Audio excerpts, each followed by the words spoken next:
નમસ્કાર મિત્રો, સ્વાગત છે તમારું એચએનજીયુ સ્ટડી પોઈન્ટ યુટ્યુબ ચેનલના એક નવા વિડીયોમાં. મિત્રો, આજના આ વિડીયોની અંદર આપણે સીસી ભરતી અંગે ખૂબ જ અગત્યની અપડેટ્સ યુવરાજસિંહ જાડેજા દ્વારા આપવામાં આવી છે એના વિશે વાત કરવાના છીએ. આજના આ વિડીયોની અંદર આપણે જોઈશું કે નવી સીસી ભરતી જે છે એ ક્યારે જાહેર કરવામાં આવશે, નવી સીસી ભરતી જે છે એ કેટલી જગ્યાઓ માટે જાહેર કરવામાં આવશે, અને જે આ નવી સીસી ગ્રુપ એ અને ગ્રુપ બીની ભરતી આવશે એના માટે શું નવા આરઆર જાહેર કરવામાં આવશે, એટલે કે આ ભરતી માટેનો જે છે એ નવા આરઆર જાહેર કરવામાં આવશે. એ પ્રમાણે એનો જે છે એ અભ્યાસક્રમ, લાયકાત અને જે છે એ પરીક્ષાની પદ્ધતિ એ તમામની અંદર જે છે એ ફેરફાર થઈ શકે છે કે કેમ એના વિશેની સંપૂર્ણ માહિતી જોવાના છીએ. મિત્રો, HNGU study point YouTube channel દ્વારા તમને સ્પર્ધાત્મક પરીક્ષાની તમામ અપડેટ સૌપ્રથમ અને સચોટ રીતે પૂરી પાડવામાં આવે છે. ભવિષ્યમાં પણ આવી તમામ માહિતી મેળવવા માટે ચેનલને અત્યારે સબસ્ક્રાઈબ કરી લેજો. તો હવે શરૂ કરીએ આજનો વિડીયો. તો તમે જોઈ શકો છો સીસી ભરતી અંગે ખૂબ જ અગત્યની અપડેટ્સ યુવરાજસિંહ જાડેજા દ્વારા. નવી સીસી ભરતીની જાહેરાત ક્યારે કરવામાં આવશે? આપણને સૌને ખબર છે એ પ્રમાણે ગુજરાત ગૌણ સેવા પસંદગી મંડળ દ્વારા જે છે એ નવી સીસી ગ્રુપ એ અને ગ્રુપ બીની જે છે એ ભરતીની જાહેરાત કરવામાં આવનાર છે. તો એ ભરતીની જાહેરાત ક્યારે કરવામાં આવશે?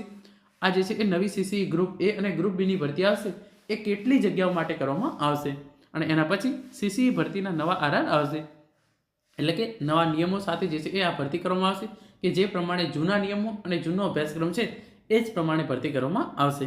તો એના માટે યુવરાજસિંહ જાડેજા દ્વારા જે છે એ એમના લાઈવ સ્ટ્રીમની અંદર ઇન્ફોર્મેશન આપવામાં આવેલી હતી. તો એમાંથી તમે જે છે આ ઓડિયો ક્લિપ સાંભળો, એના પરથી તમને જે છે એ સંપૂર્ણ ખ્યાલ આવી જશે કે નવી ભરતી ક્યારે આવશે, કેટલી જગ્યાઓ માટે આવશે અને શું એના માટે જે છે એ નવા આરઆર જાહેર કરવામાં આવશે. તો હવે તમે આ ઓડિયો સાંભળો.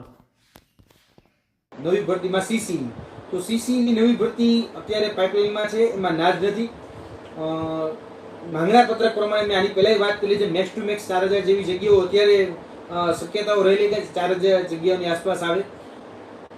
ડિસેમ્બર સુધી કદાચ એ શક્યતાઓ છે કે ભાઈ આ ભરતીઓ જે છે એની પર જાહેરાત, મોટી જાહેરાત એ સુધીમાં પહેલાં કરી દે. તારીખ બહુ લાંબી આપી, મહિનો પણ બહુ તમને લાંબો આપ્યો, પરંતુ પેચ ફસાયો છે એ હકીકત છે. નીતિ નિયમો આ પેચ ફસાયેલો છે.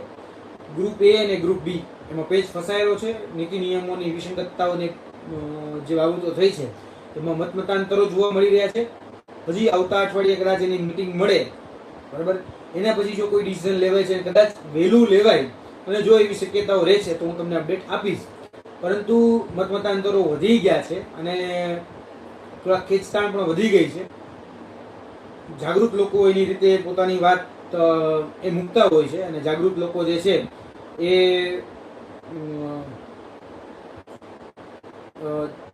પોતાની રીતે પોતાની માંગણી જે હોય એ રાખતા હોય છે. હવે મારે એમાં વધારે નથી પડવું, નકર મને એવું લાગે છે કે બીજા કદાચ ઇસ્યુ આવી શકે છે, બરાબર છે, બીજા કદાચ ઇસ્યુ આવી શકે છે.